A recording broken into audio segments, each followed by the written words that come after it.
Hello friends, आज हम दोबारा आते हैं माफिया अड्डा पे बैठते हैं। So welcome back to my channel education mafia.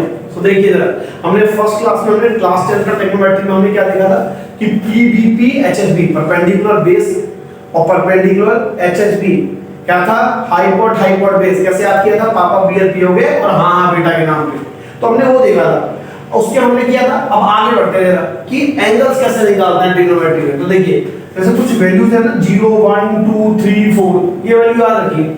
सब में 4 से डिवाइड कर दो, सब में 4 से डिवाइड कर दो और सब पे अंडर रूट लगा दो, सब पे अंडर रूट लगा दो। ये वैल्यू हो गई साइन की। देखो जैसे 0.4 0 होता है तो यहाँ पे 0 लिख दिया। 1/4 रूट क्या मतलब 1/2, 2/4 का मतलब क्या हो गया 1/2, मतलब क्या हो गया 1 बाहर आके 1 और 2 तो निकल ही नहीं सकता बेचारा, तो √2।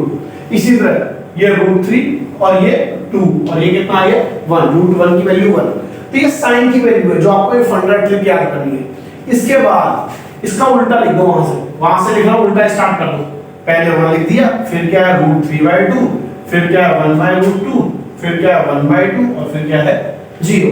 तो हमने फर्स्ट क्लास में एक चीज पढ़ी थी कि tan होता क्या है, tan होता है sin upon cos।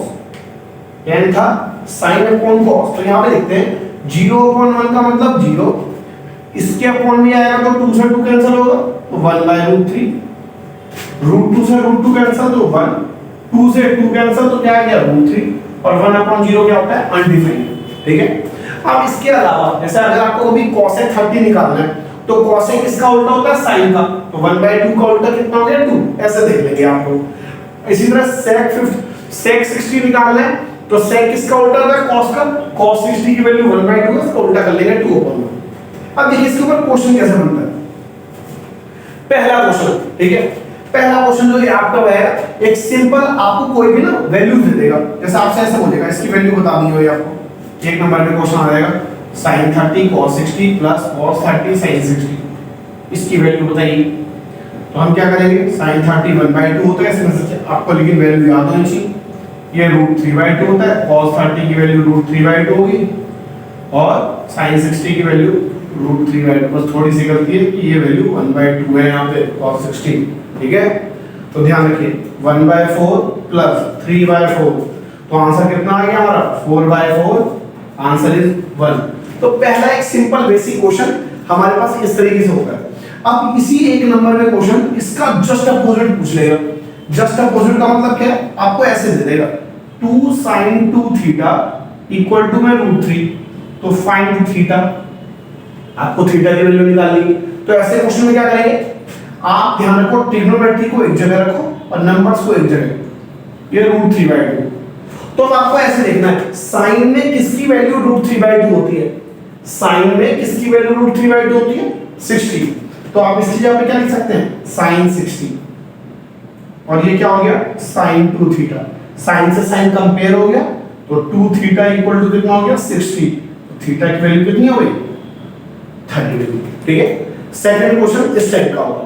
Third question कैसा बनेगा, अगेन एक नंबर का आपसे इस तरीके से क्वेश्चन बोलेगा कि the height of a person is equal to shadow of it, the height of a person is equal to shadow of it, what is the inclination of it. मतलब ये हाइट है पर्सन की और ये उसकी shadow है, ये दोनों इक्वल है, मतलब अगर ये x है तो ये भी x है, उसका इंक्लिनेशन पूछा है मतलब थीटा। अब पहले वाले टॉपिक पे चलते हैं हम लोग। तो ये परपेंडिकुलर होता है और ये बेस होता है। तो परपेंडिकुलर बेस किसमें होता है, पापा बीआरपी हो गए, हाँ हाँ बेटा, परपेंडिकुलर अपॉन बेस tan में होता है। तो क्या लिखा हमने tan theta perpendicular upon base, x से x कैंसिल 1 हो गया, तो tan में किसकी वैल्यू 1 होती है देख लेते हैं हम लोग 45 डिग्री, तो इसके यहाँ पे tan 45, तो यहाँ से थीटा की वैल्यू कितनी हो गई 45 डिग्री, ये आपका आंसर आ गया। तो इस 3 टाइप के क्वेश्चन एक एक नंबर में बहुत ज्यादा बनते हैं इस टॉपिक से रिलेटेड। अब जो इसका 2 नंबर का क्वेश्चन है वो यूनिवर्सल रामबाण है, मतलब सबसे ज्यादातर बोर्ड में वही क्वेश्चन रिपीट होते हुए आया है। कौन सा क्वेश्चन है देखते हैं, पहले इन 3 क्वेश्चन को रब कर देते हैं। अब देखिए अगर सेकंड क्वेश्चन का भी इस तरीके से आएगा, आपसे ऐसे बोलेगा sin a plus b equal to में √3/2 और tan a minus b equal to में 1/√3 और बोलेगा फाइंड ए और बी। याद रखना बेटा 2 नंबर में ये क्वेश्चन बहुत ज्यादातर आता है पेपर में। अब देखते हैं साइन में किसकी वैल्यू √3/2 होती है? Sine 60 degree, sine 60 degree, sine से साइन गया तो a + b = 60 degree. This is equation number 1। फिर अब यहाँ पे tan a - b, tan में किसकी वैल्यू होती है 1/√3? tan 30। हाँ बहुत सारे तो ऐसे होंगे टेबल में देखते होंगे, हाँ भी tan में किसकी वैल्यू होती है? अरे रट लो इसको, जितनी जल्दी रटोगे उतनी जल्दी आपको क्वेश्चन आएंगे। ठीक है, पेपर में वहां पे थोड़ा ट्रिक पता है आपको बनाने की, लेकिन ये थोड़ी पेपर में हर क्वेश्चन आप बनाते रहेंगे, तो आपको वैल्यू रटी होनी चाहिए बेटा। तो tan में इसकी वैल्यू होगी 30 डिग्री, तो a - b = 30 डिग्री। इक्वेशन 2। दोनों इक्वेशन को सॉल्व करना अच्छे से आता होगा आपको, क्योंकि एलिमिनेशन आपने किया है। a + b 60 और a - b 30, b से b तबाह हो गया, a + a 2a 90, 2 से कैंसिल 45, a = 45 और a अगर हम इसके अंदर पुट कर देंगे तो 45 उधर जाके माइनस होगा, तो b की वैल्यू कितनी आ गई? 15 डिग्री। ये बहुत ही इंपॉर्टेंट क्वेश्चन है जो पेपर में जनरली आता रहता है। तो आप अपनी एनसीईआरटी की एक्सरसाइज 8.2 करेंगे complete by the help of this data, by the help of taking this class. ठीक है, इस क्लास को करने के बाद आप अपनी एनसीईआरटी की एक्सरसाइज 8.2 कर सकते हैं।